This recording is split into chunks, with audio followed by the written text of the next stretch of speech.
In 2005, a 14-year-old girl's parents called the Palm Beach police. Their daughter had been to the home of a wealthy man. What she described wasn't a massage. It was abuse. What followed was one of the most important criminal investigations in American history. And what happened to that investigation is one of the greatest scandals you've never been fully told about. This is the Epstein story. Not the surface version. The real one. His full name was Jeffrey Edward Epstein. Born in Brooklyn in 1953. A college dropout who somehow became one of the wealthiest and most connected men on earth. His fortune was mysterious. He claimed to only manage money for billionaires, yet nobody could name a single verifiable client.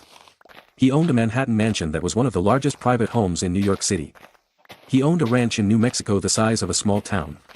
He owned a private island in the U.S. Virgin Islands. He owned a private Boeing 727. Nobody could fully explain where the money came from. And for a long time, nobody tried very hard to find out. Because Jeffrey Epstein knew everyone.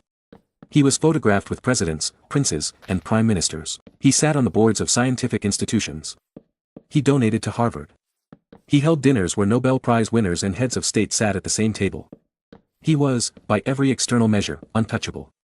And behind that social armor, for decades, children were being destroyed. The Palm Beach investigation began in 2005. Detective Joe Recarey led the undercover operation. Over 13 months, investigators identified more than 30 underage victims, girls as young as 13, recruited from local schools and shopping malls, brought to Epstein's door under the promise of paid massages, and then abused. The pattern was systematic. The evidence was overwhelming. By 2006, the FBI was involved. By June 2007, federal prosecutors in the Southern District of Florida had drafted a 53-count federal indictment. Sex trafficking. Conspiracy. Abuse of minors. Jeffrey Epstein was looking at life in prison. Then, everything stopped. It stopped because of a man named Alex Acosta. He was the U.S. Attorney for the Southern District of Florida, a Bush administration appointee. In the summer of 2007, his office entered into secret negotiations with Epstein's legal team. And what a legal team it was: Alan Dershowitz, Kenneth Starr, Jay Lefkowitz, some of the most powerful defense attorneys in America, assembled to protect one man. On September 24, 2007, one day before the federal indictment was set to be filed, Epstein signed a non-prosecution agreement with the federal government. The 53-count indictment was buried. The federal investigation was closed. And every single one of Epstein's victims was deliberately kept in the dark so they couldn't object. A federal judge later ruled this was illegal. A clear violation of the Crime Victims' Rights Act. But by then, it was too late to matter. Under the deal, Epstein pled guilty to 2 state-level prostitution charges. 2. And the language used to describe the victims, in an official court document, was the word prostitutes. For children. That was the framing they chose. He was sentenced to 18 months. He served 13. In a county jail where he was allowed to leave for up to 16 hours a day, 6 days a week, on what was officially called work release. He slept at the jail. He worked at his own office. He returned to his life. And there's one more thing buried in the fine print of that agreement that didn't get enough attention. The deal granted federal immunity not just to Jeffrey Epstein, but to all potential co-conspirators. Unnamed. Unidentified. Anyone who might have been involved in his crimes received a blanket shield from federal prosecution, without ever being named, without ever appearing in court. In Alex Acosta's entire career as a federal prosecutor, this was the only non-prosecution agreement he ever granted. The only one. Epstein went back to his mansions. He went back to his planes. He went back to his island. And the world moved on. For the next decade, his name circulated in whispers. Rumors. Civil lawsuits filed and quietly settled. Victims speaking to lawyers, to journalists, to anyone who would listen. And for years, no one with the power to act did anything. Then came Julie Brown. She was a reporter at the Miami Herald. In 2018, she spent more than a year tracking down Epstein's victims, locating them, earning their trust, verifying their accounts. In November 2018, the Herald published a series called Perversion of Justice. It laid out, in devastating detail, what Epstein had done and how the government had helped him escape consequences. The public reaction was immediate and enormous. Congress demanded answers. Prosecutors took notice. And on July 6, 2019, Jeffrey Epstein was arrested at Teterboro Airport in New Jersey, stepping off a private jet returning from Paris. This time, the charges were federal. Sex trafficking of minors in the Southern District of New York. A new indictment. No deal on the table. And sitting in his Manhattan mansion, seized as evidence, was a safe containing diamonds, a pile of cash, and an Austrian passport, his photograph, a fake name, a Saudi Arabian residential address, and entry stamps from multiple countries. Jeffrey Epstein had been traveling under a false identity. Internationally. For years. This time, he was going to trial. This time, the question everyone was asking was, who is he going to take down with him? They never got their answer. On August 10, 2019, 36 days after his arrest, guards at the Metropolitan Correctional Center in New York City found Jeffrey Epstein hanging in his cell. He was pronounced dead at a hospital hours later. The medical examiner ruled the cause of death, suicide by hanging. Here is what we know happened in the hours before and around his death. The cameras outside his cell malfunctioned and did not record. Both corrections officers assigned to check on him every 30 minutes were asleep at their desk and had not checked on him for approximately 3 hours. Epstein had been taken off suicide watch just days before, after what some reports described as a prior attempt, though that is disputed. He was placed in a cell without a cellmate, despite protocol suggesting otherwise after a potential attempt. Every safeguard failed. Simultaneously. 2 corrections officers were later charged with falsifying prison records, signing off on checks they never actually performed. Those charges were subsequently dropped. No one has been held criminally accountable for the circumstances of Jeffrey Epstein's death. In July 2025, the Department of Justice released a 2-page memo. Its conclusion: no evidence of murder. No evidence of a client list. No evidence of a blackmail operation. Suicide. 2 pages. After decades of investigation. For the case of the century. Now let's talk about the network. Because this story was never really about one man. The flight logs from Epstein's private planes have become some of the most analyzed documents in this entire case. Former President Bill Clinton flew on Epstein's planes at least 26 times by some accounts. Clinton's office has acknowledged some of these flights and has stated he had no knowledge of Epstein's crimes. None of Epstein's publicly identified victims have accused Clinton of abuse. Former President Donald Trump is referenced over 1,000 times across the released documents. A 2011 email from Epstein to Ghislaine Maxwell describes Trump visiting his home with a victim. Trump's team has called documents implicating him fabricated. No Epstein victim who has gone public has accused Trump of wrongdoing. Prince Andrew, Duke of York, is perhaps the most visibly damaged by the documents. A photograph of him with Virginia Giuffre, one of Epstein's most prominent accusers, became one of the most recognizable images of the entire scandal. Giuffre alleged in sworn testimony that she was trafficked to Prince Andrew at age 17. Andrew denied any wrongdoing, claimed he had no memory of meeting Giuffre, and questioned the photograph's authenticity. In February 2022, he settled a civil lawsuit she filed against him for an undisclosed sum, reportedly in the tens of millions of dollars, without admitting liability. He was subsequently stripped of his military titles and royal patronages by the king. Other names in the documents include Bill Gates, who has acknowledged meetings with Epstein but stated they were professional in nature and that he regrets the association. Elon Musk, whose name appears in scheduling communications. Steven Pinker. Lawrence Summers. Numerous financiers and tech executives. What the documents do not contain, because of redactions, are the names of the 10 co-conspirators identified by the FBI on July 7, 2019. One day after Epstein's arrest, an internal FBI email asked for a status update on those 10 individuals. The names in that exchange are almost entirely blacked out. They have not been charged. They have not been publicly identified. They are, as far as the public knows, still living freely. Now let's talk about the woman who allegedly made the operation run. Ghislaine Maxwell. Born in 1961, the daughter of British media mogul Robert Maxwell. After her father's mysterious death in 1991, he fell from his yacht under disputed circumstances. Ghislaine moved to New York, where she eventually became Epstein's closest companion and, according to prosecutors and survivors, his most essential operational partner. Her role, as described in federal trial testimony in the released files, was recruiting and grooming. She would identify young girls, often from disadvantaged backgrounds, befriend them, normalize the idea of providing massages to wealthy men, and bring them into Epstein's orbit. Multiple survivors described Maxwell as the person who made them feel safe. The person who, by the time they understood what was happening, had already made escape psychologically difficult. In December 2021, after a lengthy federal trial, a jury convicted Ghislaine Maxwell on 5 counts including sex trafficking of a minor.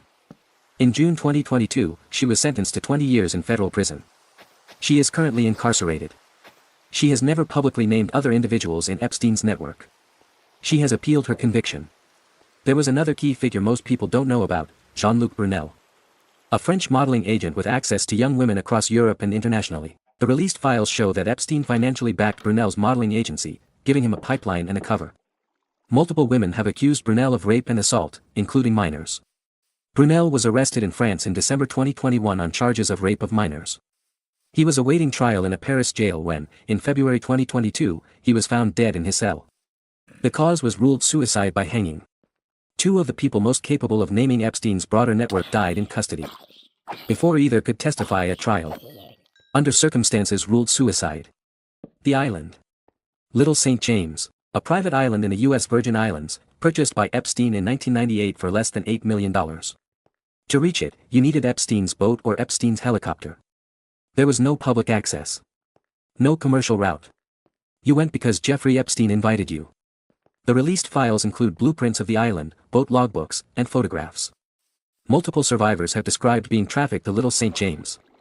The accounts span years and are consistent across dozens of separate testimonies. A strange blue and white striped structure near the water, described in press accounts as a temple or music pavilion, became one of the most recognizable images of the island. In 2016, Epstein purchased a second, neighboring island, Great St. James, for $18 million. Why he needed a second island has never been fully explained. The Virgin Islands government filed a lawsuit against Epstein's estate in 2022, alleging that Epstein operated a sex trafficking venture on the islands for over 2 decades and that the local government had been obstructed from investigating. That lawsuit was settled in 2024 for $105 million. Let's talk about what the files actually revealed, because among the millions of pages, some things are confirmed for the first time. The fake passport, found in Epstein's Manhattan safe during his 2019 arrest, is documented in detail. It was an Austrian passport with his photograph, issued under a different name, with stamps from France, Spain, and the United Kingdom, listing a Saudi Arabian address. It was issued in the early 1980s, possibly used, investigators believe, during a period of elevated political violence when wealthy Americans sometimes carried alternative travel documents. The files confirm its existence and contents. Internal FBI communications show that within 24 hours of Epstein's 2019 arrest, agents had identified 10 co-conspirators and were working to locate and interview them. The current status of those 10 individuals, whether they were ever contacted, interviewed, charged, or cleared, is not answered in the public release. There are thousands of photographs, many taken by Epstein's own staff, documenting the social world he inhabited. Some of these images show famous faces at his properties. None have been released publicly as of this writing due to ongoing legal proceedings and privacy concerns. A letter purportedly from Epstein to Larry Nassar, the convicted USA gymnastics doctor, circulated online after the document release. The DOJ confirmed the letter is a fabrication. This matters because the 3.5 million pages include documents submitted to the FBI by members of the public, some of which are forgeries or fabrications. The challenge for researchers is separating verified government documents from material the public sent in. In November 2025, something genuinely rare happened in Washington. The House voted 427-1 to pass the Epstein Files Transparency Act. The Senate approved it unanimously. The President signed it. The Department of Justice was required to release virtually everything. The one no vote came from a congressman who said he had concerns about privacy protections for victims. He was the only one. The initial release in December 2025 was deeply disappointing. More than 500 pages were entirely blacked out. Within 24 hours of the posting, 16 files disappeared from the government website with no explanation. Lawmakers who had written the law were furious. Congressman Thomas Massie and Congressman Ro Khanna, a Republican and a Democrat, appeared together to threaten the Attorney General with contempt proceedings. Khanna was ultimately permitted to view unredacted files in a secure setting. When he emerged, he told reporters that the redacted sections contained names, prominent international businessmen, whose identities were being protected from the public. By January 2026, the DOJ had released over 3 million additional pages, more than 180,000 images and 2,000 videos seized from Epstein's properties. The total release was approximately 3.5 million pages. But roughly 200,000 pages remain redacted or withheld entirely. The identities of the known co-conspirators are still hidden. 3.5 million pages. And we still don't know who the 10 co-conspirators are. Courtney Wild was 14 years old when she was recruited into Epstein's operation. She was one of the first survivors to file a legal challenge against the non-prosecution agreement. She fought that case in federal court for over a decade. She won. A federal judge confirmed the government had violated her rights. Virginia Giuffre was 17 when she was first trafficked. She has given sworn depositions naming powerful men. She sued Prince Andrew and settled. She has spent years advocating for other survivors and for full disclosure of the files. These women and dozens of others who have come forward are not abstractions. They were children. They came from ordinary families. They were recruited at shopping malls and offered what sounded like a real opportunity. And the system, the courts, the prosecutors, the government, failed them repeatedly, consistently, and in some cases deliberately. As of March 2026, Ghislaine Maxwell is the only person to have been criminally convicted in connection with Epstein's trafficking operation. No charges have been filed against any of the co-conspirators identified in the 2019 FBI investigation. No charges have been filed against anyone who flew to the island, or attended the parties, or used the girls. Here is the thing that should trouble you most. This did not happen in the shadows. Jeffrey Epstein was not a ghost. He was visible. He was in the newspapers. He was photographed at charity galas. His name was in the social columns. His planes were tracked. His island was on a map. The federal government built a 53-count indictment and then a U.S. attorney buried it to protect a man, and unnamed others, from justice. That agreement was negotiated in secret, in violation of victims' rights law, and was kept hidden for years. It was only uncovered through aggressive civil litigation by lawyers working on behalf of survivors. The case was cracked open not by law enforcement, not by Congress, not by any government agency doing its job, but by a newspaper reporter who spent a year of her life finding victims and publishing their stories. That is not a system working. That is a system that failed and was forced to respond by public pressure. And even now, in 2026, after the biggest document release in the history of this case, the names of the people who used these children remain blacked out. Somewhere in those 200,000 redacted pages, there are answers, and the people with the power to release them have chosen not to. Jeffrey Epstein is dead. Ghislaine Maxwell is in prison. The island is empty. The planes are grounded. And somewhere out there, the 10 co-conspirators identified by the FBI on July 7, 2019, one day after Epstein's arrest, 5.5 years ago, are still living their lives. Attending their events. Moving through the world. Their names protected by the very government that was supposed to hold them accountable. 3.5 million pages are now public. The information is there. The question was never whether there was enough evidence. The question is whether anyone in power is willing to act on it. That question is still unanswered.